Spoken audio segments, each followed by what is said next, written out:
저는 광주 OM 전라지부장 장찬익 선교사입니다. 저는 1992년도 서울에 있는 사랑의 교회, 그때 당시 제가 파송받을 때에는 담임 목사님께서 이제 옥하는 목사님이셨습니다. 지금은 이제 오정현 목사님이시고요.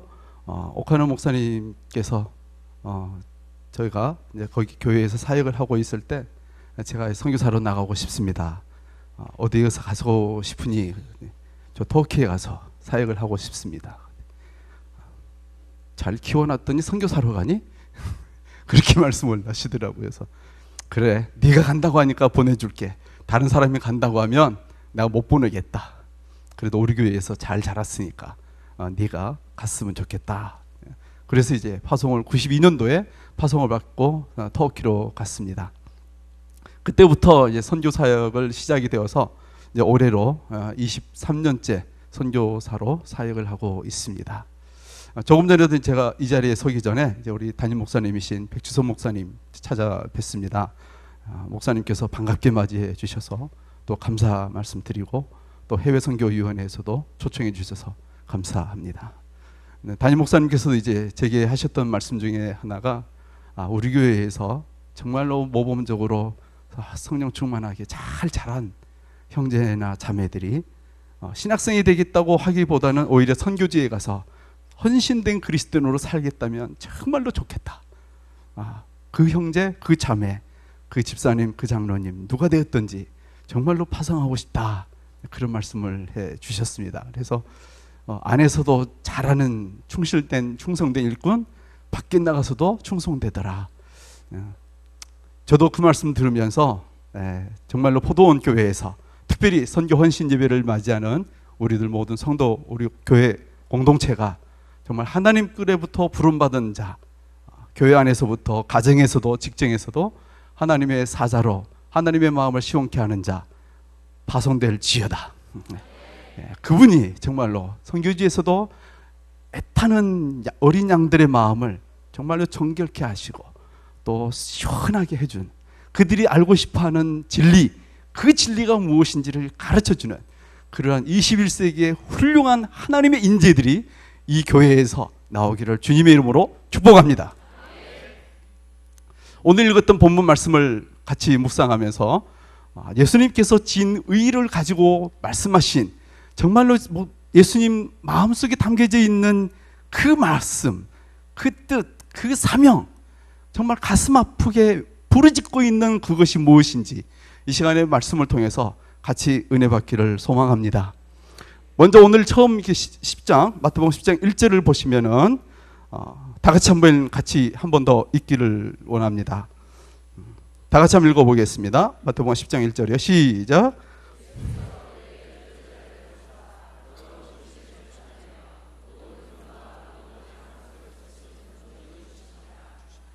아멘. 예수님께서 12제자를 부르셨습니다.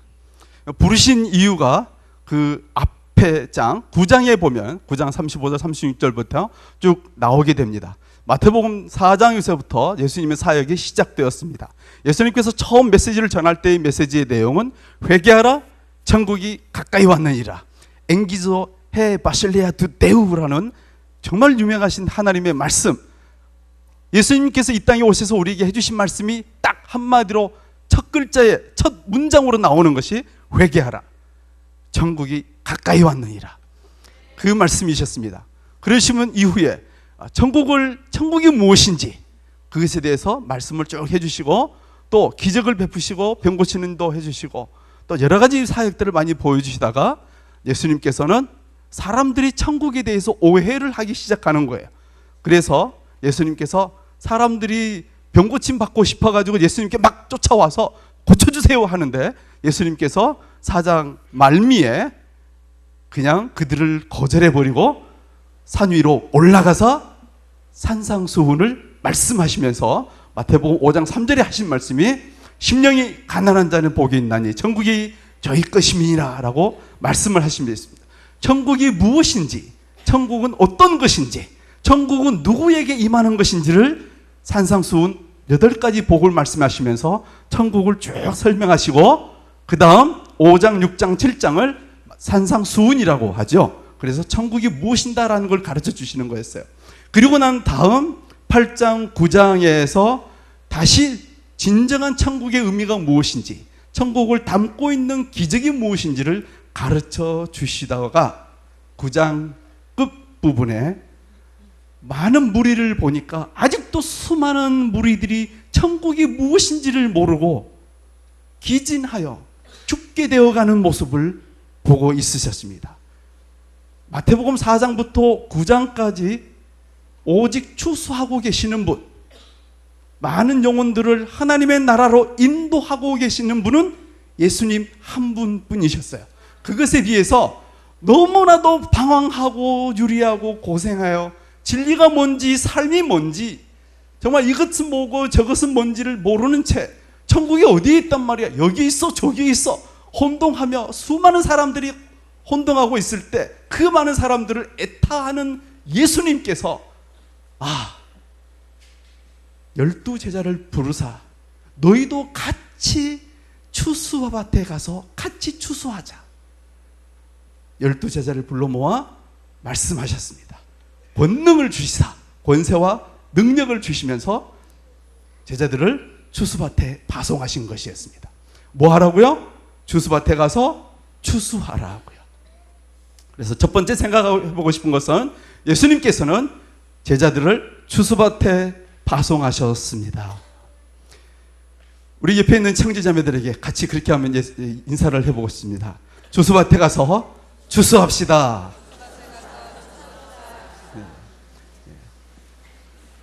예수님께서 추수밭에 우리를 파송하신 것은 큰 의미와 은혜와 축복이 담겨져 있습니다. 그냥 우리가 길거리에 나가서 또는 친구에게 야, 너 교회 좀 가자 라고 말하니까 이렇게 교회 가자라고 우리가 말할 수 있어서 그냥 그런가 보다라고 생각을 하겠죠. 그러나 사실 조금만 더 깊이 생각해 보면 그렇게 쉬운 선물이 아닙니다. 교회 가자라고 말할 수 있다는 것은 정말 큰 은혜와 특권이 축복이 그 속에 담겨져 있다는 것이에요. 자세히 한번 생각해 보겠습니다. 하나님께서는 천지를 창조하셨습니다. 그리고 이 천지 속에 하나의 법칙을 만들어 놓으시고 그 하나의 법칙에 의해서 천지가 운영될 수 있도록 해 놓으셨어요. 그 원칙이 무엇이냐 하면 심은 대로 거둔다라는 것이에요. 그래서 누구든지 심고 거두는 원칙에서 벗어날 수가 없습니다. 단 한 사람도 심었는데 안 심었는데 거두려고 한다. 그것은 하나님의 다스리시는 이 천지 만물의 원칙에 불순종하는 거예요. 그러니까 게으르고 다음날 점수가 좋게 나오기를 바라는 건 그건 순전히 하나님을 불신하는 행동입니다. 하나님께서는 심은 대로 거두리라 라고 말씀을 하셨어요. 이 말씀을 거꾸로 한번 생각해 볼게요. 자, 거두기를 원한다면 어떻게 해야 되는 거죠? 심어야 되는 거예요. 거두지도 않고 심지도 않았는데 거두려고 한다는 건 도둑질 하지 말라라는 말씀이 들어가는 겁니다. 그래서 만약에 내가 거두려고 한다면 반드시 해야 되는 작업이 심어야 한다는 거예요. 그렇다면 여러분에게 한번 물어보겠습니다. 여러분께서는 지금 전도 현장에 가서 추수하려고 하시죠? 거두려고 하시죠? 이전에 심으신 적이 있으셨나요? 이전에 당신이 그 영혼을, 어떤 한 영혼을 당신이 거두려고 한다는 건 당신이 이전에 뭔가를 그 사람에게 심어야 되는 거예요. 그 사람에게 심어야 당신이 거둘 수 있는 자격이 있는 거예요. 그런데 여러분이 길거리에 나가서 슬피 울상을 짓고 있는 어떤 사람에게 딱 가서 교회 가봐. 교회 가서 예수님이 널 위해 뭔가를 하셨는지 네가 알면 너의 그 우울증이, 너의 그 궁금함이, 너의 그 소가리가 다 뻥 뚫릴 거야. 그러자 이 사람이 그 소식을 딱 듣고는 그래 나 교회 갈게. 아니 이런 반응을 나타낸다고 할 때 제일 먼저 놀릴 사람이 누구냐면 바로 당신이에요. 왜냐하면 당신이 이전에 있잖아요. 교회가 뭔지 또 복음이 뭔지 예수님이 뭔지 이전에 당신이 많이 심어야 되고 많이 물도 줘야 되는 거야. 그런 상황에서 이제 어떤 발화 시점이 딱 생기면 그래 나 교회 갈게 라고 반응이 딱 나오면 역시 때가 됐으니까 이제 나오는구나 라고 생각할 수 있을 겁니다. 그런데 당신이 노방전도에 딱 나갔어. 전도지 한 장 딱 줬는데 교회 다니세요 그랬는데 그 사람이 전도지 한 장 딱 봤더니 나 교회 갈게요. 아니 이거 얼마나 놀랄 일이 아니에요 이거? 엄청난 놀랄 일이란 말이에요. 누가 이전에 내가 전도지 한 장 주기 전에 그 사람 마음속에 누군가가 벌써 심었고 누가 먼저 물을 주었고 누가 먼저 그렇게 마음밭을 갖다가 험한 마음밭을 돌밭을 옥밭으로 누군가가 먼저 만들어 놓으신 거예요. 그러다가 당신이 딱 가서 교회 하실래요? 교회 갈게요. 이건 놀랄 노자인 거예요. 이 놀라운 기쁨, 이 놀라운 축복을 우리에게 주셨다는 것입니다. 예수님께서도 그와 같은 말씀을 동일하게 하셨습니다. 다 같이 한번 말씀이 있으니까 요한복음 5장을 한번 살펴보겠습니다. 요한복음 4장 35절부터 38절까지입니다.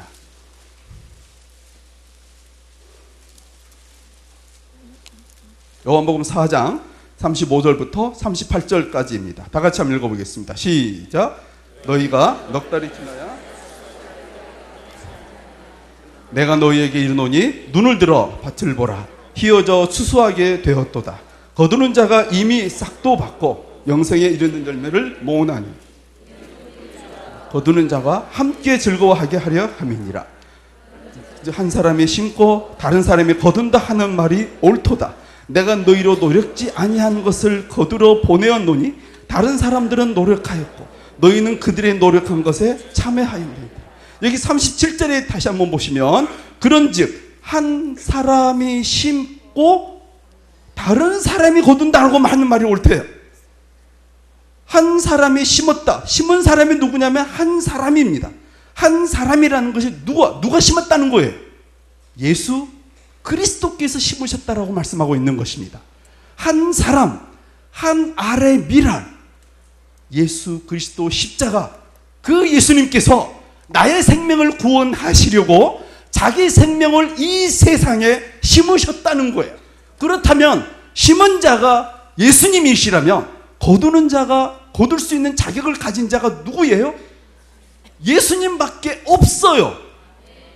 예수님만 거둘 수 있어요. 예수님만 내 영혼을 대신해 죽으셨다면 예수님만 내 영혼을 거두시고 내 영혼을 책임지고 내 영혼의 주인이 예수님이 될 수 있어요. 그런데 갑자기 심지도 않은 제자들에게 하시는 말씀이 너희 가서 거두어 라고 말씀하시는 거예요. 그러면서 심지도 않은 제자들에게 예수님께서 심어서 예수님만이 거둘 수 있고 심으신 예수님만이 거두셨던 그 놀라운 축복을 제자들에게도 거둘 수 있게 하셔서 제자들이 예수님의 기쁨을 제자들이 기쁘게 누리게 하시고 예수님께서 왕의 왕이 되신 예수님의 면류관을 제자들에게도 씌워주어서 제자들로 하여금 면류관을 머리에 쓰고 바울이 얘기하기를 너희는 나의 면류관이라. 바울이 언제 심었나요? 바울이 언제 내 죄를 위해서 십자가에 죽었나요? 천만에요. 그 누구도 내 죄를 위해서 죽을 사람이 없어요.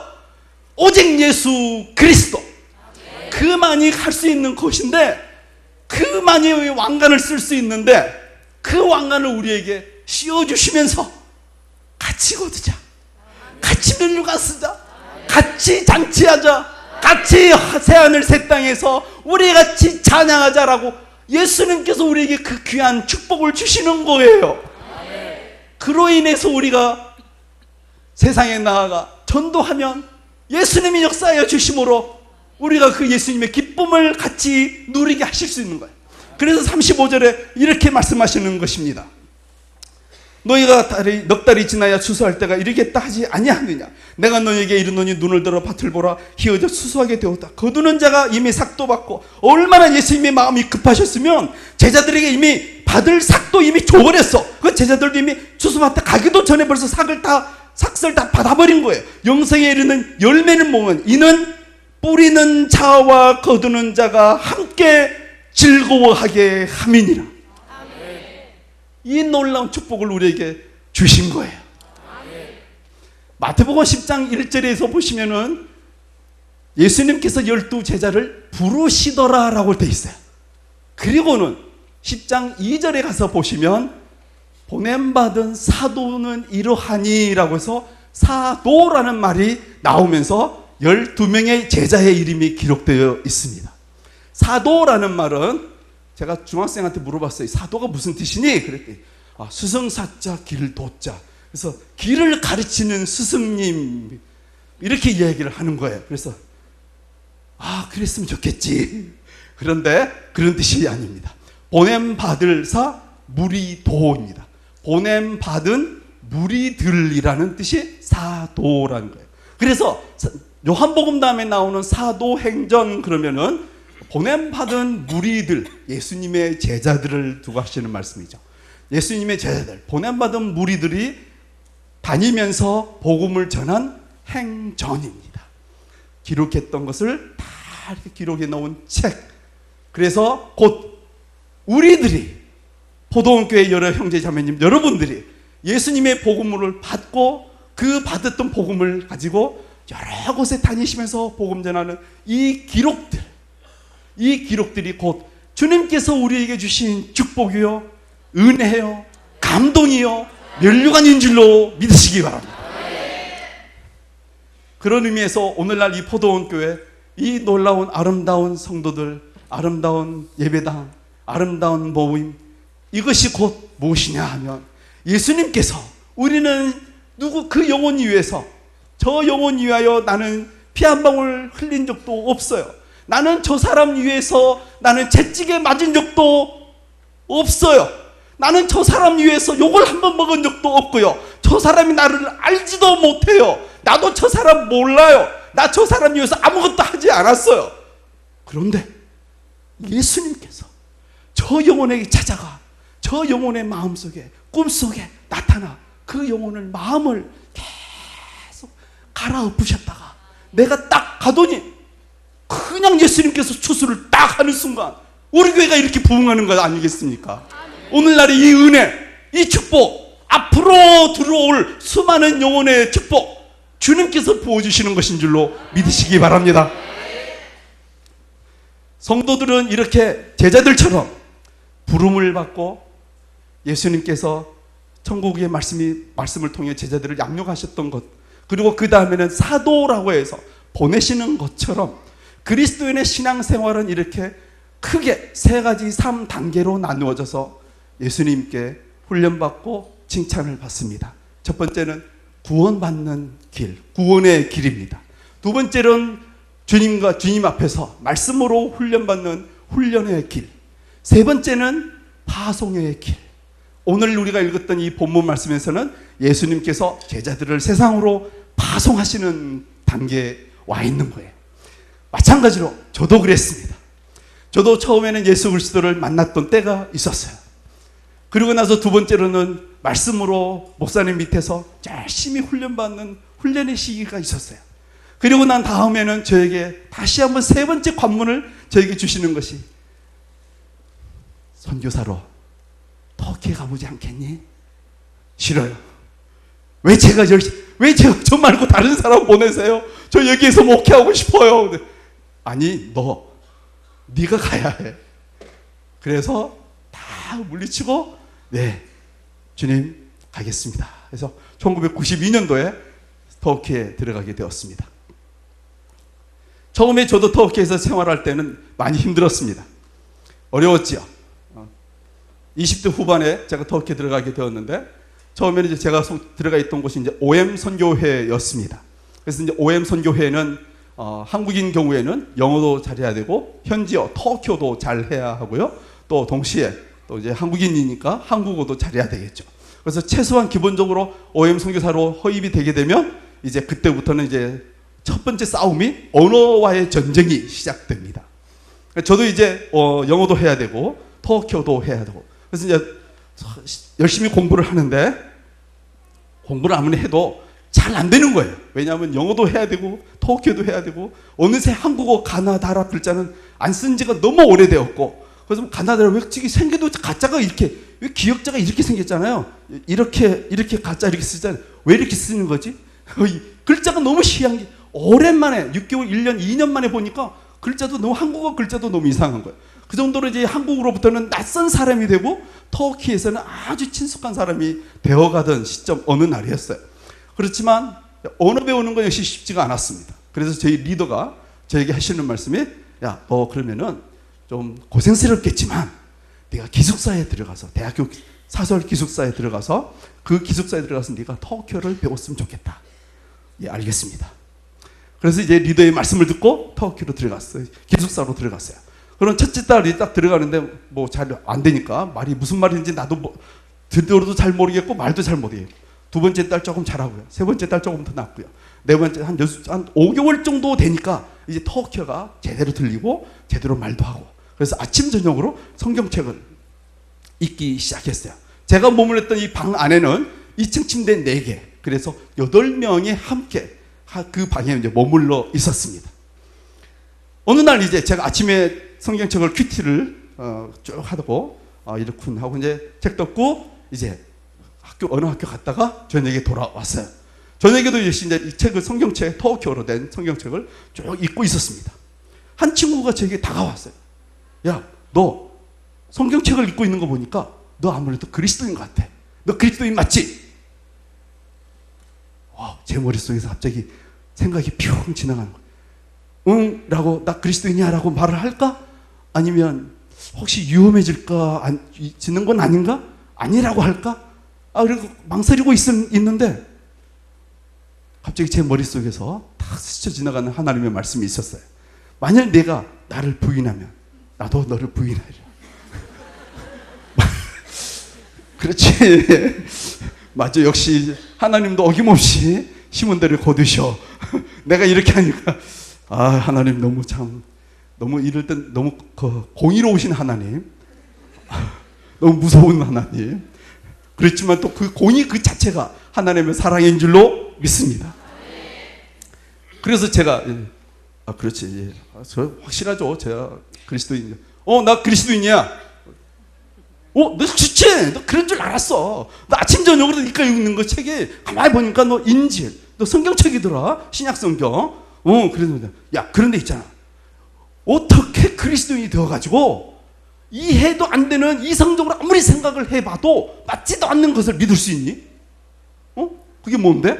뭐가 이해가 안 되니? 물었어. 그랬더니 이 친구가 딱 대답하는 게, 어떻게 삼위일체가 성부 하나님, 성모 마리아, 성자 예수, 어떻게 신이신 하나님이 인간인 여자와 결혼을 해서 어떻게 아들을 낳을 수 있냐? 신은 영적인 존재고 어떻게 영적인 존재가 마리아와 결혼을 해서 아들이 낳았는데 또 이 성부, 성모, 성자 이 셋을 또 하나라고 한다? 하나님이 무슨 여자나 취하고 말이야, 그런 게 무슨 하나님이야? 기독교랑 그런 거 나 이해가 안 돼. 너도 지금 그렇게 알고 있지? 아니? 근데 난 더 이상해. 네가 너 그거 어디서 들었어? 그랬더니 이 친구가 하는 말이, 학교 윤리 시간에 윤리 선생님이 그렇게 가르쳐 준다는 거예요. 그래서 제가 깜짝 놀래가지고, 야, 너 윤리책 좀 가져와. 그랬더니 중학교 2학년 윤리책에 기독교의 삼위일체 딱 하고 나왔는데 정말로 그게 그렇게 기록되어 있는 거예요.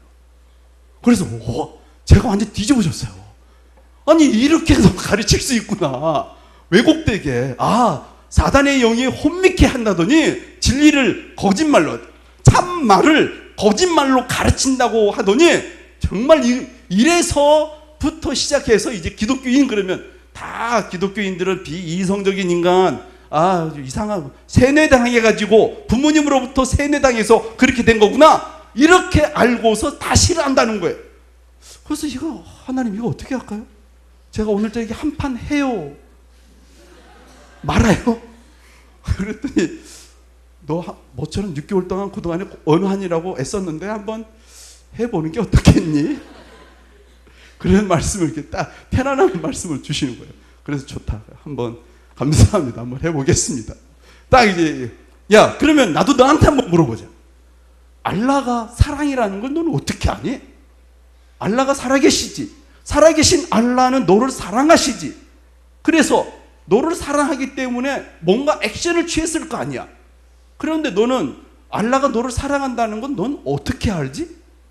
물었습니다. 그랬더니 이 친구 대답이 알라가 나를 사랑하셔서 쿠란을 내려주셨다. 쿠란, 경전이죠. 책이죠. 그래서 제가 그랬어요. 야, 너는 알라가 너를 사랑해서 내려준 것이 책이라고? 내가 이해하기로는 말이야. 동물은 동물하고 사랑을 해야지. 동물이 사람하고 사랑할 수 없거든?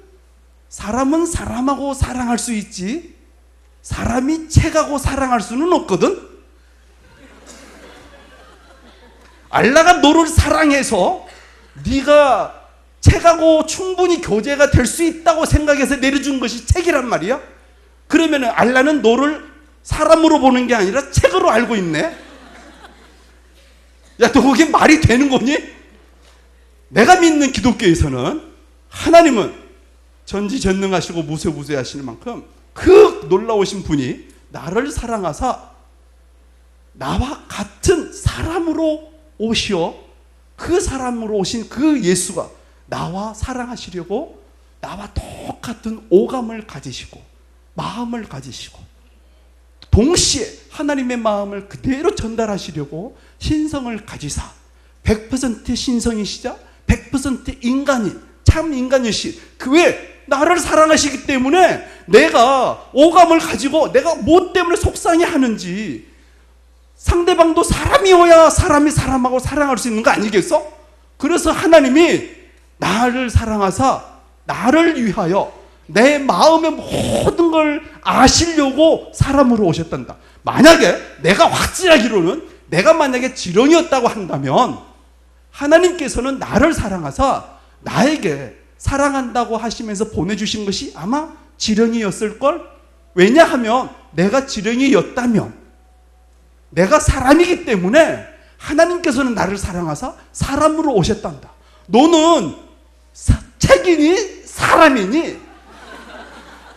그랬더니 어느새 제 방에 7명의 친구들이 다 모인 거예요. 모여가지고 저하고 이 친구하고 막 열변을 토하는데 7명이 입은 있어도 대답을 못하는 거예요. 그렇지. 맞아. 근데 있잖아. 갑자기 막 호주머니에서 담배를 꺼내더니 원래는 무슬림들은 담배를 피면 안 돼요. 술을 해서도 안 되고요. 쿠란에 의하면. 그런데 이들은 또 할 건 다 해요. 근데 저는 참고로 저는 10살 때부터 교회를 다녔어요. 그리고 나서 저는 지금까지도 담배를 피워본 적이 한 번도 없어요. 담배를 제 입에 대본 적도 없고요. 주일학교 회장, 중등부 회장, 고등부 회장, 청년부 회장.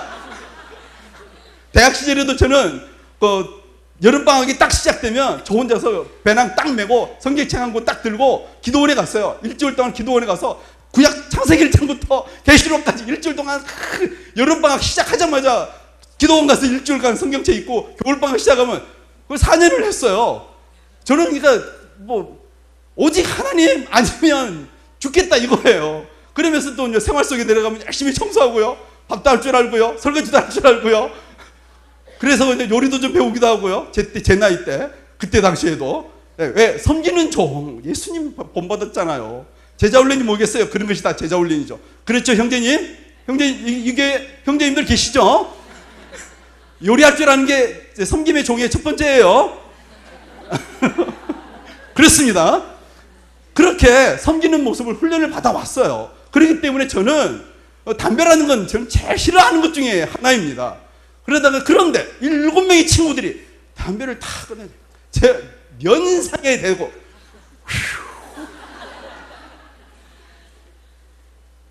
제가 지금 나누고 있는 이야기 주제가 지금 뭐냐면요. 지금 사랑이라는 거예요. 그래서 제가 속여놓은 이제 제가 싫어하는 얼굴로는 싫어하는 담배 연기 제 마음속에서는 하나님 지금 제가 이 사랑이라는 주제를 하는데 화를 낼 수도 없고 이 친구들 제가 어떻게 해버릴까요? 그러면서도 계속 제 입에서는 동시에 또 사랑이란 뭔지 성경이 말하는 사랑이란 무엇인지에 대해서 막 이야기를 하고 있었어요. 그러니 이 친구들은 2분 7개나 되어도 대답은 못하고 화는 나고 열을 확 올라오고 그러고 있는 차에 담배 피고 있는 겁니다. 그런데 갑자기 그 순간 제 이마가 이쪽 머리 부분이 뜨끈뜨끈해져 가는 거예요. 겨울이 아닌데 왜 이렇게 뜨겁지? 갑자기 열이 나네? 혹시 2층 침대 위에 있던 애가 담배를 피다가 혹시 담배불로 나한테 이거 지지려고 얘가 또 덤비는 거 아니야? 그렇지 않고서야 아무리 논리적으로 과학적으로 생각을 해봐도 제 주변이 뜨거울 리가 없잖아요. 담배불이라고는 지금 피고 있는 담배불밖에 없으니까. 그래서 제가 정말 의심을 딱 드는 순간 이게 천정 2층 침대 천정을 이렇게 딱 쳐다봤습니다. 담배불이 둥둥둥둥둥둥둥 제가 알고 피하기는 했어요. 그런데 미처 늦은 거예요. 막 복음 전한다고 사랑 이야기한다고 예수님 사랑이 뭔지 하나님 사랑이 뭔지 막 이야기하다가 너무 뜨거워 피하지를 못한 거예요. 늦어서. 그래서 담배불이 제 이 머리 위에 딱 와서 확 지져버리는 거예요. 그 순간 아무것도 안 보이는 거예요. 깜깜하고 뭐가 뭔지를 하나도 모르겠는 거예요. 그 순간 예수님께서 십자가를 짊어지시고 다 어디론가 가시는 모습이 제 눈 속에 확 밝혀지는 거예요. 그리고선 제가 물었어요. 예수님, 어디로 가십니까? 그러자 주님께서 대답하시기를 난 너의 죄를 위하여 너를 구원하러 사랑하기에 갈보리 언덕으로 올라가노라. 주님 감사합니다. 그래요, 저 그거 정말 잘 알고 있어요. 그런데요, 예수님, 이 친구가 담배불로, 그것도 제가 싫어하는 그 담배불로 제 이마를 확 찢어버렸어요. 제가 이 친구를 어떻게 해버릴까요? 제가요, 태권도 1단, 유도 1단이거든요. 어떻게 확 그냥 내가 너를 사랑한 것 같이 너도 그를 사랑하라. 그 말씀이 확 다가오는 거예요. 제 마음속에서는 예수님 어떻게 할까요? 제가 이 친구를 위해 말씀만 허락해 주세요. 막 열이 올라와가지고 막 그러고 있을 때 예수님께서는 저에게 내가 너를 사랑한 것 같이 너도 그를 사랑하라. 그 음성이 확 녹이는 거예요. 제 마음. 언제 제가 열을 냈던 것이 너무 부끄럽고 너무 연약해지고 이것이구나. 내 성질로는 내 성품으로는 안 되는 거. 그런데 예수님의 보혈의 피, 사랑의 헌신, 사랑의 희생, 그 음성이 나를 이렇게 만드는구나. 그래서 성령 충만한 많이 복음을 전할 수 있다고 얘기하는 거구나. 예수님 감사합니다. 정말로 감사합니다. 저도 예수님 사랑 그대로 이 친구에게 전달하겠습니다. 마음이 다 결심이 되는 거예요. 그래서 이제 제가 눈을 이렇게 다 감춰서 눈을 이렇게 사사사 이렇게 떴어요. 그랬더니 이 친구가 벌써 2층에 있던 친구가 제 앞에 딱 나타나는. 제 앞에 나타나서 이렇게 하고 막 벌벌 떨고 있는 거예요. 왜요? 제가 태권도 1단, 유도 1단이라니까요. 그러니까 잘못 걸리면 그냥 가는 거예요. 이 친구들이 다 아는 거죠. 그래서 야, 너 가까이 와봐. 아니, 싫어. 내가 간다. 아니, 더 오지 마. 내가 할게. 딱 가서 깨어났어요. 딱 깨어나면서 세비오르 너를 사랑해. 그랬더니 옆에 있는 6명의 친구들이 박수를 치는 거. 와우, 너 그런 애였구나. 그래서 엉겹결에 제가 그 자리에서 박수를 받았어요. 그러고 나서는 그 친구가 이제 뭐가 뭔지 모르는 거예요. 자기가 한 것은 분명히 잘못한 것 같은데 분명히 뭐 이상하게 잘못한 것만큼 신문대로 거둬서 이게 두들겨 맞아야 될 것이 맞지를 않으니까 이 친구가 이제 멍하고. 그때 옆에 있는 친구들, 야, 너 너무했어야. 그래도 그랬지 담배불로 그게 뭐야 그게. 너 진짜. 야, 고발하면 너 경찰에 잡혀가. 외국인이야, 외국인. 알았어. 거기서 이제 자기들끼리 이야기를 하는 거예요. 그렇지만 저는 또 접해는 제 입장에서는 제 못생겼지만 그래도 제 이마가 몹시 궁금했습니다. 그래서 빨리 화장실에 가서 이 친구 나를 어떻게 이렇게 만들어 놓은 거야. 확 봤더니 이제 그랬더니 정말로 이 머리와 그다음에 이마 사이에 딱 그 경계선 그 뒤로 머리카락이 그 부분은 머리카락이 나지를 않아요. 그렇지만 그 아무튼 뭐 이렇게 거울을 보고 있었어요. 이렇게 궁금해가지고 이렇게 괜찮을까? 좀 치료를 좀 해야 되겠다. 생각하면서 머리를 만지고 있었습니다. 그런데 그 7명 중에 한 사람이 화장실을 쫓아왔어요. 질문을 하는 거예요. 야, 자니, 너 어떻게 그걸 이겨낼 수 있어서? 담뱃불이 얼마나 뜨거운데? 너 혹시 아침 저녁으로 읽고 있던 성경책의 힘이 너를 감동시킨 거니? 듣자니 이거 굉장히 좋은 말이잖아요. 야, 그 성경책 나도 한 권 줄 수 있겠니? 이거 좋은 거잖아요, 이거. 야, 나도 있잖아. 모스크에 가서 쿠란을 읽어봐야 소용없거든? 내가 아무리 쿠란을 읽어도 그게 무슨 뜻인지 몰라서 모스크의 이맘, 선생님, 가르치는 우리 뭐 전도생 목사님이죠. 이맘이 우리에게 쿠란을 가르쳐 줘야 우리도 그때 알 수 있거든. 그러니까 네가 나한테 성경책을 준다 해서 내가 너를 뭐 이 성경책을 내가 알 수 있겠니? 그러니까 야, 토요일 날 기숙사가 12시에 딱 점심 딱 먹고 나면 다 퇴소하면 1시 너하고 나하고 1시 반부터 3시 반까지 우리 2시간씩 성경책을 가르쳐 줄 수 있겠니?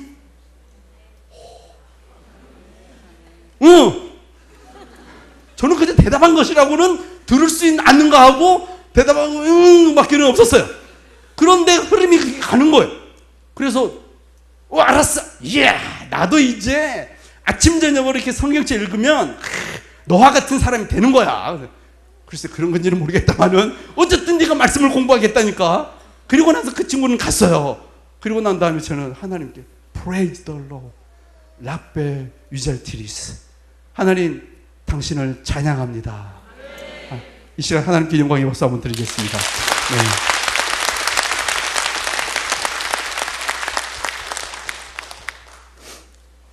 그 이후에 이 친구와 함께 1년 동안 같이 성경 공부를 했어요. 그리고 난 그때 1년쯤 되었을 때 하나님께서 예정하신 때가 찾아, 야, 우리 같이 기도할까? 하나님 내 안에 나의 주인이 되어 달라고, 앞으로 또 내 인생의 주인이 되어 달라고. 같이 한번 기도할까? 기도하자.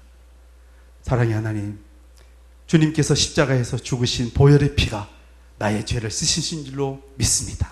주님께서 나의 영원한 구주가 되어 주시고 앞으로도 내 인생의 주님이 되어 주시어서 낮으로도 밤으로도 폭풍 후에도 어떤 환경에서도 주님과 함께 승리하는 믿음 되게 하여 주시옵소서. 예수님 이름으로 기도합니다. 그랬더니 이 친구가 아멘, 아멘. 그리고 나서는 그게 저의 터키에서의 첫 열매였어요. 그 친구에게 저는 복음을 주었어요. 근데 그 친구가 고맙다고 터키의 역사, 정치, 경제, 철학, 터키인들의 심령 속에 그 이슬람으로 인해서 황폐되어 버린 그 갈증나는 영혼, 그들의 심령, 그들이 어떠한 심령인지를 저에게 다 얘기해 주는 거예요. 그래서 정말 첫 번째 첫 열매인 한 영혼, 그 한 영혼에게 복음을 전해 주었더니 그 한 영혼은 저에게 앞으로도 10명, 20명을 더 전도할 수 있는 터키인의 영혼을 저에게 주셨습니다. 그래서 주님께서는 바로 하나의 미랄, 그래, 그 하나의 미랄이 법칙, 그 법칙을 통해서 하나님께서는 역사를 움직여 가시고 역사를 이끌어 가시는구나 하는 그 역사의 비밀을 알게 되었습니다. 오늘 이 시간에도 하나님께서는 우리 한 사람 한 사람, 내가 만난 한 영혼 한 영혼, 그들을 통해서 나를 변화시켜 주시고 그 한 영혼이 또 주님께 나아올 줄로 믿습니다. 그 한 영혼을 어디에 있을까? 두 번째로 살펴보고 싶은 것은 이스라엘의 집에 잃어버린 양에게로 가라라는 하나님의 말씀을 같이 또 한번 묵상해 보고 싶습니다. 5절을 다 같이 한번 읽어보겠습니다.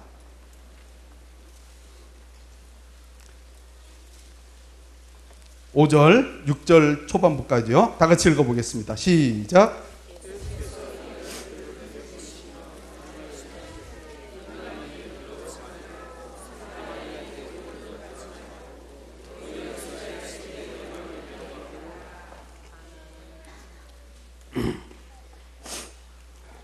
예수님께서 제자들에게 말씀하여 주시기를 사마리아인의 도시, 이방인의 길로도 가지 말고 사마리아인의 도시로도 가지 말고 오직 이스라엘의 잃어버린 양에게로 가라 라고 말씀하고 계십니다.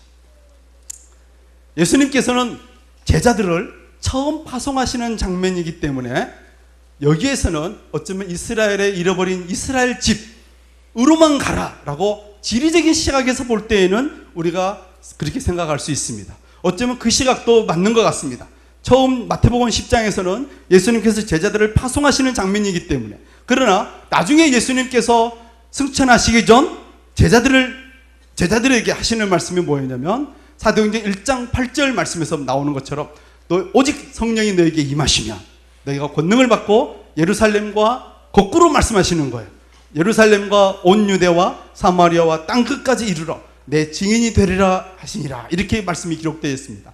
이 마태복음 10장 처음 제자들을 파송하실 때에는 오직 이스라엘의 집이라고 기록되어 있지만 나중에는 사도행전 1장 8절에서는 거꾸로 땅 끝까지 가라 라고 지리적인 시각에서는 그렇게 볼 수 있습니다. 그 시각도 맞다고 생각합니다. 그렇지만 하나 더 깊게 좀 더 생각해 보면 이러한 말씀의 의미도 들어 있습니다. 이스라엘 집에 잃어버린 양에게로 가라는 것이었어요. 스로보니게 여인에게도 예수님께서 하시는 말씀이 나는 오직 이스라엘 집에 잃어버린 양에게로만 가리라 라고 말씀하셨어요. 중요한 단어의 의미는, 말씀의 의미는 이스라엘 집의 잃어버린 양이라는 단어입니다. 이스라엘 이스라엘이라는 말은 야곱이라는 말에서 나오기 시작했어요. 야곱이 예수 믿기 전, 하나님을 영접하기 전 옛사람으로 있었을 때의 야곱, 그럴 때는 강탈한 자, 도둑질하는 자, 자기 마음대로 살아가는 자.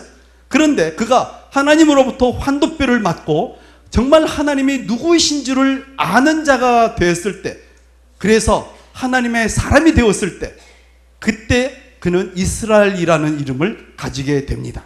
이스라엘이라는 말은 하나님과 겨루어 이기다라는 뜻이에요. 그런데 정말로 천사와 하나님과 겨루어서 이길 수 있는 자는 사실은 없습니다.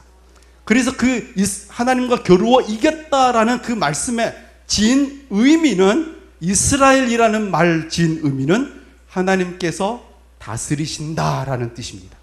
하나님께서 통치하신다. 그렇기 때문에 그러면 집이라는 단어는 좀 더 개인적인 면에서는 집이죠. 그러나 이것을 나라적인 면에서 볼 때에는 나라, 하나님의 집, 이스라엘의 집이라는 의미는, 그래서 하나님의 나라, 하나님께서 통치하시는 백성들의 모임, 교회입니다. 곧 예수님께서 찾고 싶은, 예수님께서 가고자 하신 곳은 어디였냐 하면 예수님께서 창세전부터 예비해 놓으신, 하나님께서 불러 모으고 싶으신 자기 백성들에게 가시겠다라는 말씀이에요. 하나님께서는 지금 이 시간에도 하나님께서 잃어버린 영혼을, 하나님께서 잃어버린 양들을 찾으시려고 하신 줄로 믿으시기 바랍니다. 그래서 오늘날 한국 교회의 이 교회 분위기에 대해서, 교회 성장률에 대해서 우리가 다시 한번 하나님의 시각 속에서 곰곰이 생각해 볼 필요가 있어요. 언제까지 우리 한국은 어쩌면 1200만 명이라는 숫자적인 면에서는 높은 수치를 기록한 건 사실입니다. 그러나 오늘날의 우리 한국의 교회가 숫자가 자꾸 이렇게 900, 800 이렇게 떨어지고 있다는 것에 대해서 우리는 어쩌면 좀 약간의 염려도 있고 근심도 있어요. 어떤 면에서는 염려해야 될 상황이고, 우리가 다시 한번 허리띠를 졸라매야 할 경건의 운동과 경건의 능력을 키워야 되는 어쩌면 그런 시점이기도 합니다. 그러나 또 다른 시각에서 하나님께서 잃어버린 양을 찾는다라고 생각해 볼 때에는 어쩌면 대한민국이라는 큰 밭에 알곡과 가라지가 같이 있는데 어쩌면 몇몇 교회의 안 좋은 모습을 보고 가라지들이 다 가버리는 모습인 것 같기도 해요. 분명한 건 하나님께서는 알곡을 다지신다는 것이에요. 예수라는 말씀의 의미가 뭐냐 하면 자기 백성을 저희 죄에서 구원할 자입니다. 하나님께서는 자기 백성을 저희 죄에서 구원하시려고 예수라는 구원자를 보내주셨습니다. 이 말씀을 다시 한번 또 선교지에 그대로 적용하면 선교지에는 아직도 하나님의 나라에 들어오지 못한 백성들이 있다는 얘기예요. 하나님께서는 아직도 자기 백성을 찾고 계신다는 거예요.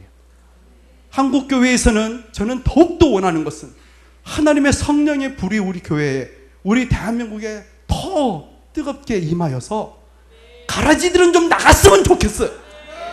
알곡들만 교회에 있었으면 좋겠어요. 그 알곡들이 알곡을 만나 교제하고 복음으로 훈련하고 그 알곡들이 알곡을 찾아 떠났으면 좋겠어요. 가라지는 좀 갔으면 좋겠어요. 교회 오면서 왜 교회 오는 자들이, 왜 이단들이 그렇게 많아지고, 왜 그 사이비들이 이렇게 많이 오고, 왜 교회에 왔는데도 하나님의 복음만 말씀을 듣고 변화되는 영혼이 있었으면 좋겠는데, 교회에 왔는데도 복음 들을 생각도 없어. 그냥 청년들, 남자 청년들은 여자 사귀려고 장가가려고 오는 청년들, 좀 가. 그런 애들은 좀 장가갈 살려면 다른 데 가서 찾아. 여기에는 하나님의 백성들만 있는 줄로 믿으시기 바랍니다. 하나님의 백성들이 훈련받아야 합니다. 하나님의 자녀들이 이곳에 하나님의 집이기 때문에 그렇습니다. 하나님의 집에 왜 강도가 들어와요? 나가세요. 장사하려 오는 사람 나가세요. 하나님의 집이에요. 하나님의 집이란 하나님께서 통치하시는 집이라는 거예요. 오직 예수를 그리스도로 주인으로 영접한 자만 하나님의 가족이 되어 하나님의 집에 있을 수 있어요. 믿으십니까? 그 영혼들이 우리 안에 어떤 한 영혼이 상처받아서 우리가 그렇게 싸매고, 아니야 우리 교회 좋은 교회야, 우리 포도원 교회 좋은 교회야, 이렇게 싸매도 가버린 건 잘 생각해 봐야 돼요. 선교지에서도 이 부분은 굉장히 중요한 부분이에요. 잃어버린 영혼을 찾는다는 것이 쉽지가 않아요. 한 영혼을 만나서 전도를 했어요. 야, 너 교회 와. 너 복만에 복음 들어야 돼. 말씀 배워야 돼. 야, 그래. 교회 와서 세례 받으면 우리 집에 쌀이 떨어졌을 때 쌀 준다고 하던데. 그렇지. 그러니까 나 세례 받고 싶어. 누가 그렇게 말하대?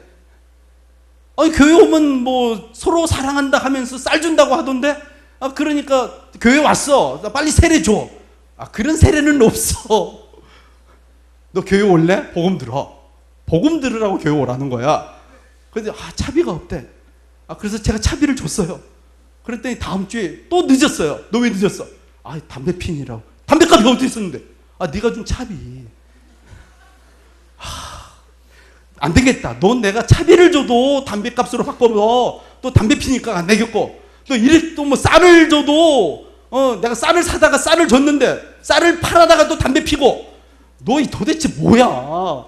뭐에 관심이 있어서 교회 오는 거니? 아니면 그냥 가. 교회 와서 무슨 교회가 굳이 사회 가는 데야? 그래, 내가 널 사랑하니까 줄 수는 있는데 그거 받으러 오는 건 아니잖아. 그거 보냈어요. 그런데 이 친구는 끝까지 오는 거예요. 왜요? 떡 먹으러 오는 거예요. 사람이 말씀으로만 사는, 떡으로만 사는 것이 아니요. 뭘로 산다? 하나님의 말씀으로 사는 줄로 믿으시기 바랍니다. 아직도 잃어버린 영혼, 하나님께서 예비한 영혼 있습니다. 그래서 우리 교회가 밖에 나가서 전도하려고 해도요, 뭐 누구를 전도해야 될지 모르겠어요. 전도할 사람이 없어요. 절대 그렇지 않습니다. 절대 그렇지 않습니다. 하나님께서는 자기의 백성을 찾으십니다. 하나님은 언제 어디에서든지, 우리는 알 수 없어요. 우리는 단지 복음만 전할 뿐이에요. 그런데 복음만 전했는데 갑자기 어떤 친구는 에이 하고 가는데, 어떤 친구는 예 그래 갈게, 이런 친구가 있다니까요. 어떻게 가능하냐고요? 하나님의 백성이 될 사람이기 때문에 그래요. 하나님이 이미 그 영혼을 준비시켰기 때문에 그러는 거예요. 우리는 전하는 자인 줄로 믿습니다. 자, 파워포인트를 한번 보여주시겠습니다.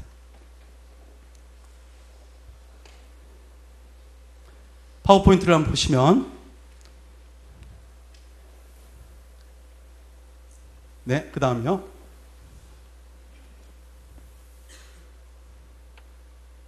전 세계의 코카콜라를 마시려고 모든 전 세계에 한 사람에게 코카콜라 한 병씩 갖다 주자. 이것이 코카콜라의 회사의 비전이에요.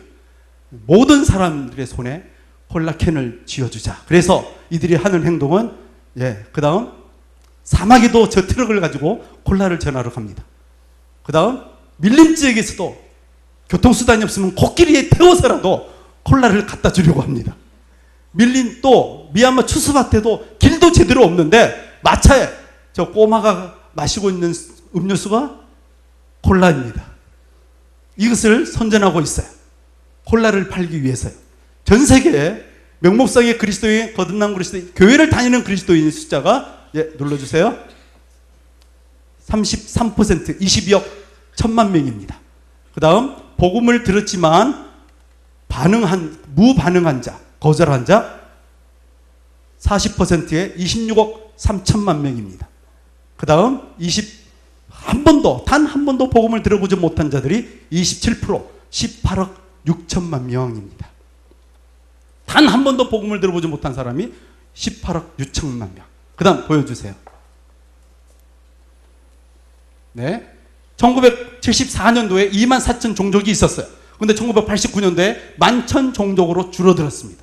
2006년도에는 3,400 종족이 남아있고 2010년도에는 2,400 종족이 남아있어요.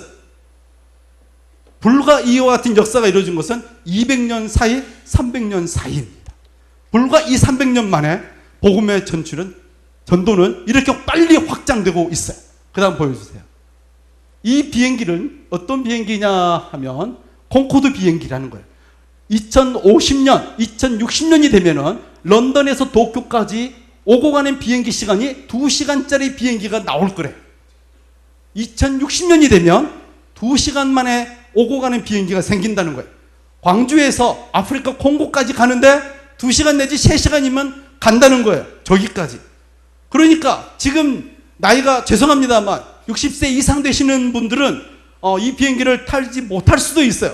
그러나 나이가 60세 밑에 계시는 분들은 탈 수도 있다는 얘기예요. 열심히 체력, 근력 기르시기 바랍니다. 특별히 여러분 가운데 청년들, 40대 밑에 계시는 분, 30대 그 정도 계시는 분들은 이 비행기를 타고 세계 선교를 갈 수도 있다는 얘기예요. 앞으로 그렇다면 여러분의 자녀들, 지금 고등학생, 중학생, 초등학생은 어떻게 될까요? 이건 무엇을 말하느냐 하면, 옛날에는 언더우드 선교사님이 우리나라에 와서 복음을 전하려고 하면 엄청나게 많은 6개월 보름이나 걸렸어요. 허드슨 테일러, 그 전에 있던 윌리엄 캐리, 이런 선교사님들은 영국에서 네덜란드, 인도까지 가는데 6개월, 1년 걸렸다는 거예요. 옛날에는 1년, 2년씩 걸려서 움직이게 되었기 때문에 풍토병이 걸리면 죽을 수도 있었어요. 그런데 지금은 그렇지가 않아요. 선교지에 가서 뇌출혈을 쓰러졌다 해도 비행기 태워서 하루 만에 그냥 와요. 그러니까 살아날 수 있는 거죠. 죽을 고생하고 선교지에 가면 나 이제 죽었어. 정말 정신 차리세요. 그런 일은 없어요. 여러분이 복음 때문에 순교를 한다. 하나님의 큰 금메달이에요. 지금은 아무나 못 죽어요. 특별한 은혜 있는 자만이 죽을 수 있어요. 지금은요, 교통수단이 너무 많이 발달되어 있고 의학도 너무 많이 발달되어 있어서 이제는 그런 것들이 원인이 되지 않아요. 돈이 없다고요? 천만에요. 제가 한국 땅에 와서 보니까 돈 많이 가지고 계세요. 뭐가 없냐고요? 진짜 없는 건 예수님의 마음이 없어요. 잃어버린 영혼을 향한 하나님의 마음이 없어요.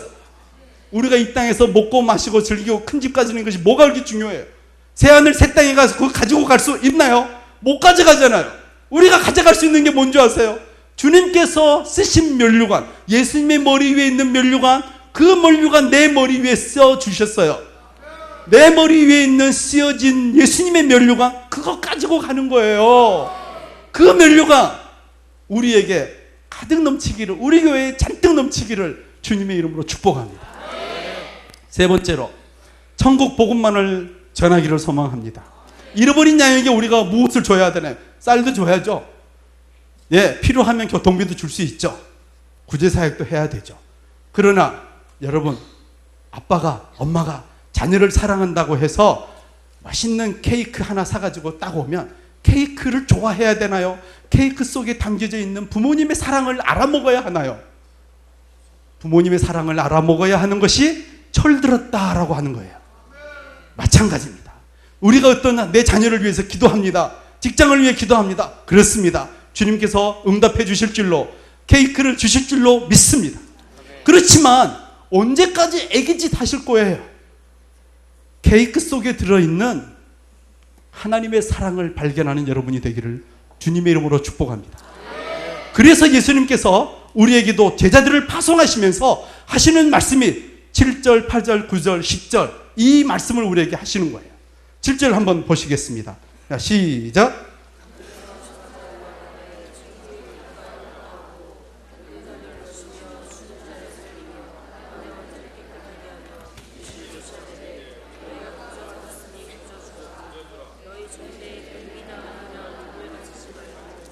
여행을 위하여 주머니나 두벌 옷이나 치이나 지팡이를 가지지 말라.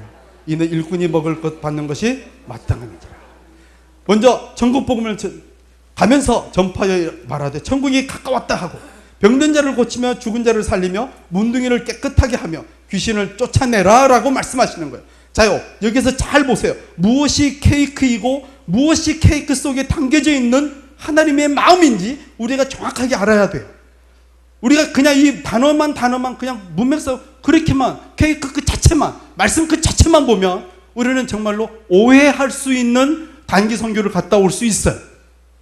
그 말씀을 우리가 다시 한번 확인해 볼게요. 가장 어려운 단어부터 한번 해볼게요. 죽은 자를 어떻게 하라고요? 죽은 자를 살리며 그랬어요. 여러분, 죽은 자를 살린다고 하면 일단 죽은 자예요. 죽은 자는 어디에 가면 있죠? 무덤에 가면 있어요. 그러니까 우리가 이제 죽은 자를 살리기 위해서는 지금부터 단기 선교팀은 어디로 가야 됩니까? 무덤에 가야 되겠죠? 무덤에 가서 이제 나사로야 나오너라 해야 되겠죠? 그러면은 거기가 나사로는 없을 거 아니에요. 여러분들 뭐 무덤에 가면 누가 누군지 아세요? 그냥 뭐라고 외치실 거예요? 나오너라 이렇게 해야 되겠죠? 그러면 나올까요? 이렇게 죽은 자가 이렇게 무덤을 팍 차고 빡 이렇게 나올까요? 안 나와요. 그러면 이때 말하는 죽은 자라는 건 뭘까요? 지금 우리의 생각에서 잘못된 것은요, 죽은 자라고 이야기할 때 성경은 몇 가지 단어들이 있어요. 그 중에 첫 번째 단어가 사륵스라는 단어예요. 헬라어에. 근데 이 사륵스라는 단어는 어떤 뜻이냐 하면 신체적으로, 육체적으로 죽은 자를 말해요.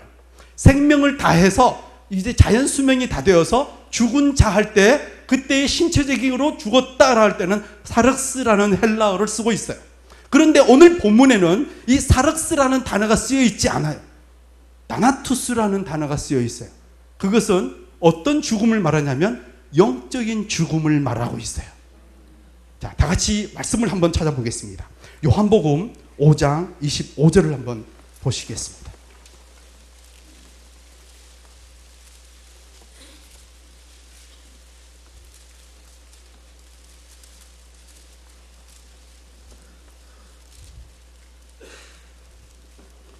요한복음 5장 25절 다 같이 읽겠습니다. 시작. 진실로 진실로 너희에게 이르노니 죽은 자들이 하나님의 아들의 음성을 들을 때가 오나니 곧 이때라. 듣는 자는 살아나리. 여기에다 예수님이 말씀 뭐라고 하시냐면 죽은 자들이 하나님의 아들의 음성을 들을 때가 온대요. 아니 이미 만약에 신체적으로 자연적으로 나이가 들어서 수명이 다 되어서 죽었다면 어떻게 그렇게 해서 신체적으로 다한 자가 죽었는데 어떻게 들을 수가 있겠어요? 못 듣죠. 그런데 지금 여기서 예수님 하시는 말씀이 죽은 자들이 음성을 듣고 살아난대요. 이때 죽은 자란 그럼 어떤 의미의 죽은 자? 똑같이 다나투스라는 영적으로 죽은 자를 말하는 거예요.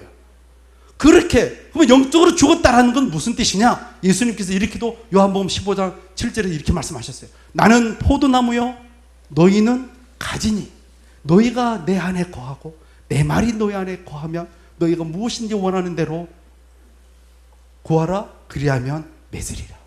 할렐루야. 성경에서 죽었다라는 의미는 꺾인 나무에 가지가 붙어 있지 않고 나무에서 가지가 꺾여 따로 떨어져 나간 자를 죽었다라고 이야기하고 있어요. 비록 그 가지가 떨어져 나갔어. 꺾여서 부러져서든 어쨌든 간에 그 나무에서 떨어져 나갔는데 그 꺾인 가지에 꽃이 피어 있어요. 그래도 성경은 그 꽃이 핀 꺾인 가지는 죽었다라고 이야기를 해요. 그러면 무엇을 살았다라고 이야기하나요? 가지가 나무에 붙어 있을 때를 살았다라고 이야기하는 줄로 믿으시기 바랍니다. 그래서 바울은 이렇게 이야기를 해요. 우리 전도자를 갖다 뭐라 하냐면 하나님과 죽은 영혼 사이를 만나게 해주는 접붙여주는 중매자다 이렇게 이야기를 합니다. 그래서 전도자는 어떤 사람이 전도자다? 중매자, 나무와 가지를 붙여주는, 접붙여주는 자를 전도자, 그것을 살아 역사하게 만드는 자. 그래서 진정한 영혼의 의사, 영혼의 치료자는 누구냐? 복음을 전하는 자라는 얘기예요. 여러분, 우리가 복음을 전할 때 죽은 자가 어떻게 해야 살아나옵니까? 쌀 주면 살아나오나요? 음료수 주면 살아나오나요? 병원에 아프다고 해서 병원에 입원했다가 병 나았어요. 팔 부러진 거 나아서 다시 그 사람 다시 세상으로 보냈어요. 그렇게 해가지고 술 마시던 알코올 중독자, 선교지에 가면요 너무 많아요. 알코올 중독자들. 그 알코올 중독자들, 자, 술 주는 것이 또는 술을 멈추게 해서 술을 안 마시게 했어요. 한 달 후에 또 마셔요. 두 달 후에 지나가면 또 좀 나았다 싶으면 또 마셔요. 술을 억지로 끊게 했다고 해서 나아지지가 않아요. 진짜 영혼의 치료자, 영혼의 의사, 복음을 전하는 전도자인 줄로 믿으시기 바랍니다. 예수 그리스도의 보혈의 피, 그분의 능력, 그것만이 한 영혼을 죽게 돌아오시게 할 줄로 믿으시기 바랍니다. 그래서 예수님께서 죽은 자를 살리라. 어떻게 해요? 복음 가지고 가세요 라고 이야기하는 거예요. 그래서 그 다음에 하시는 말씀이 너희는 부보로 가지지 말고 신발 가지지 말고 지팡이 가지지 말고 라고 이야기하는 거예요. 그것이 무슨 뜻이냐면 이것도 마찬가지로 똑같은 어떤 의미가 들어있어요. 유대인의 백성들에게 있어서는 두 벌 옷 또는 신발을 신고 지팡이를 잡고 하는 이것은 단순히 그냥 너희들이 선교지에 갈 때 두 벌로 이상 가져가면 안 돼. 아무것도 가져가지 마. 거짓 여행을 해야 돼. 거짓 전도 여행. 그렇게 해서 정말로 오직 하나님만 믿게 하고 하나님만 의존하는 존재가 돼야 돼. 예, 그 뜻도 맞아요. 그러나 더 깊은 예수님이 담고 있는 메시지가 들어있어요. 여러분 출애굽기 12장 11절을 한번 보시기 바랍니다. 출애굽기 12장 11절이에요.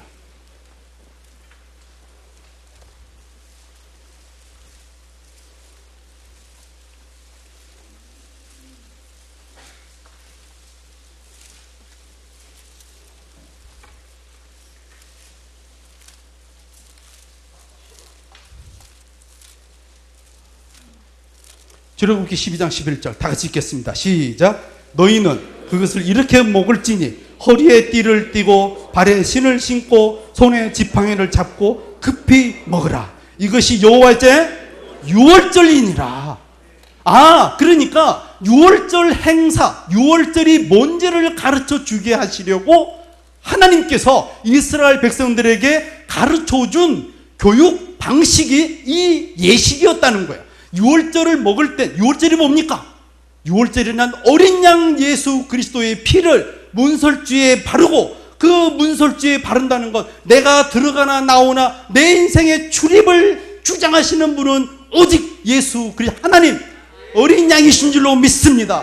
나의 죄가 오직 죽음의 사자가 오직 예수 그리스도의 보혈의 피, 그 피로만 나는 살아날 수 있습니다라고 자신을 죄인이요 나의 죄를 사하신 분은 예수님이라는 걸 믿으시는 분만, 그분만 이 어린 양의 문설주를 바른다는 거예요. 이스라엘 백성들이 지금 애굽에서 출애굽으로 광야에 갈 거예요. 그래서 원래 유대인들의 식사 예절은 45도로 이렇게 기울어서 1시간, 2시간, 3시간 느리게 식사하는 것이 유대인의 식사 예절이고 풍습이에요. 그런데 너희들이 이제부터는 애굽에 살아있을 때는 그랬어. 그러나 너희가 이제 홍해를 건너 광야 40년을 지날 때에는 너희들이 어떻게 인생을 살아야 하느냐? 허리에 띠를 띠고 발에 신을 신고 지팡이를 잡고 깨어 근신하며 하나님의 은혜의 말씀을 믿고 가나안을 향하여 가라. 이것이 유월절의 양식이고 예식이었다는 거예요. 그런데 그렇게 주신 하나님의 유월절 예식이 유대인들이 흘러 바리새인 시대 때 와서는 그냥 내용은 사라져버리고 이 복음은 사라져버리고 껍질만 남아있는 거예요. 그리고는 그냥 우리나라 설날 어떻게 지내는 거지? 떼떼옷 입고 그냥 이렇게 하면 이게 명절인 거야. 왜 떼떼옷 입어야 돼? 왜 그러지? 아는 사람 한 명도 없어. 그냥 우리나라 조상이 그랬대요. 내용은 몰라. 그런 것처럼 유대인들이 어느 날 예수님 시대 때는 그냥 뭐 지팡이 잡고 띠고 그냥 신발 신고 우리 유월절이다 이러고 있는 거예요. 그래서 예수님이 하시는 말씀이 그렇게 겉만 살아있는 너희들은 그 겉 따라가지 마. 진짜로 하나님의 천국 복음만을 전파하라. 복음만이 죽은 자를 살려낼 수 있으며 복음만이 병 고치는 자, 죄로 인하여 병든 자를 살려낼 수 있고 문둥병을 고치라가 아니라 문둥병으로부터 깨끗게 하라. 문둥병을 왜? 문둥병이란 미리암, 우시야, 게하시, 나아만 장군 모두 다 하나님의 공의로움으로 인하여 저주의 심판을 받은 자. 그러니까 하나님으로부터의 저주를 받은 자가 곧 문둥병자들이었어요. 이제 복음을 전하면 그들이 복음을 받아들이면 복음으로 인하여 복음이란 예수 그리스도의 십자가 어린 양 유월절 어린 양 그분이 나의 죄를 대신하여 죽으심으로 하나님의 저주의 심판에서 끊어지는 그래서 깨끗하게 사함받는 그 놀라운 복음을 전파하라. 이 복음 전파하라. 다른 것 전하지 마. 제발 좀 선교지에 가서 선교사들이여 우리 교회 해외 선교부여 우리 교회 성도들이여 제발 정신 차리자. 우리가 예수 그리스도의 십자가 부활 오직 그 복음만을 사람을 변화시킬 수 있고 한 영혼을 어둠에서 빛으로 사망에서 생명으로 일으켜줄 줄로 믿습니다. 이 복음만이 우리는 살아갈 수 있어요. 그래서 예수님은 우리에게 복음 하는 거고 전국 복음을 전파하라고 말씀하시는 거예요. 제가 한국에 와서 어떤 어느 날 불교인을 전도하게 되었어요. 교회 다니세요. 아주 절에 아주 심취하시는 거 보니까 아주 정말 너무 잘 하신 종교에 대해서 아주 관심이 많으신 것 같은데 절에 가지 마시고 교회 다니세요. 여보게 젊은 사람 같은 데 가지고 말이야 절에 가서 수도 정진하면 정말로 좋아. 선생님 절에 다니시면 극락에 간다는 확신이 있으세요? 확신은 없지만 내가 여기에서 애쓴 것만큼 열심히 심으면 아마 거둘 거라고 난 생각해. 그렇죠? 확신은 없으시죠? 제가 알고 있기로도 저도 좀 불경을 좀 공부를 해봤는데 불경에 가장 중요한 책이 두 권 있는데 그 중에 첫 번째 책이 뭐냐면 반야심경이잖아요. 반야심경 이렇게 시작하잖아요. 마하반야 바라밀딱 이렇게 하잖아요. 그 뭐냐면 반야심경이라는 것이 내가 너에게 저 극락에 갈 수 있는 참 진리를 가르쳐 주나니 바로 이거야. 이거야 하면서 맨 마지막 끝이 뭐냐면 그게 뭔데? 아제 바라 승아제 이렇게 가는 거예요. 그 뜻이 뭐냐? 아제 건너가자. 저 열반의 세계로 건너가자. 확실하게 건너가자 하고 끝나요. 선생님 그러면은 그렇게 반야심경 그렇게 많이 외워가지고 간 사람이 있어요? 아니 건너가자고 하는 외치는 사람은 있는데 간 사람이 있냐고요? 몰라. 아세요? 그러면 누구라도 나 건너왔어. 너희들 그러니까 수도 정진해서 열심히 이렇게 불공하고 100배 1000배 막 이렇게 쌓아라. 뭐 이렇게 건너가서 그렇게 소식을 주신 분 있어요? 받아봤어요? 이메일 받으셨나요? 없대. 거봐요. 절은요 아무리 가서 불공을 드리고 아무리 가서 해도요, 극락에 간다는 확신이 없어요. 극락에 설령 극락이라는 것이 없지만 만약에 극락이라는 것이 있다고 해요. 그래서 모든 사람들이 죽으면 다 그쪽에 가면 누구는 뭐 불공을 적게 드렸으니까 선행을 덜 했으니까, 누구는 선행을 또 많이 했으니까 뭐 차이가 남에 따라 그 차이에 따라서 누구는 사람으로도 가고 저 극락에 사람으로 이렇게 가고, 누구는 또 이렇게 소로도 가고, 누구는 이렇게 돼지로도 가면 그 극락이라는 것이 혹시 동물원 같지 않으세요? 저는 저 중동 터키에 있었는데, 터키에는 종교가 이슬람이에요. 거기는 쿠란에 의하면 자살 테러, 자살 폭탄을 해가지고, 요즘 IS처럼 자살 폭탄으로 해가지고 뭐 어깨에다 등에다가 폭탄 딱 메고 야 해서 뻥 해가지고 죽잖아요. 그렇게 해서 죽으면 저 천국에 가면 7명의 여자가 자살 폭탄을 해서 죽은 순교자에게 7명의 여자가, 그것도 예쁜 처녀들이 이렇게 술을 따라주고 축하한다고, 애썼다고 이렇게 다 술을 따라주는 곳이 천국이래요. 근데 저는 아무리 생각해 봐도 꼭 그것이 꼭 술집 같아요. 아니, 그 불교인들의 말을 들으면 천국이 꼭 동물원 같고요, 이슬람 사람들 말 들으면 꼭 천국이 술집 같아요. 저는 그런 게 술집, 그런 게 천국이라면 저는 아무 데도 안 가고 싶어요.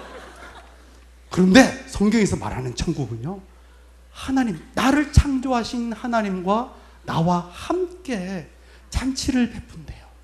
아버지를 만나고 나를 위해 죽으신 예수님과 함께 영원히 서로 시와 찬미와 화답하며 지내는 곳, 그곳이 천국이래요.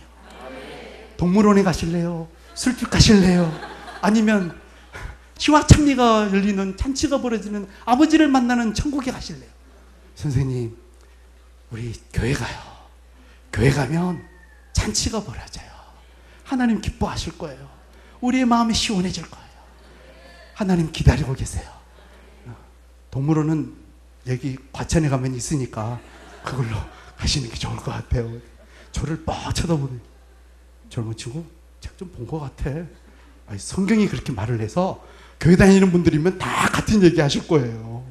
복음이 최고예요. 예수님이 최고인 줄로 믿으시기 바랍니다. 네, 아직도 잃어버린 영혼 많아요.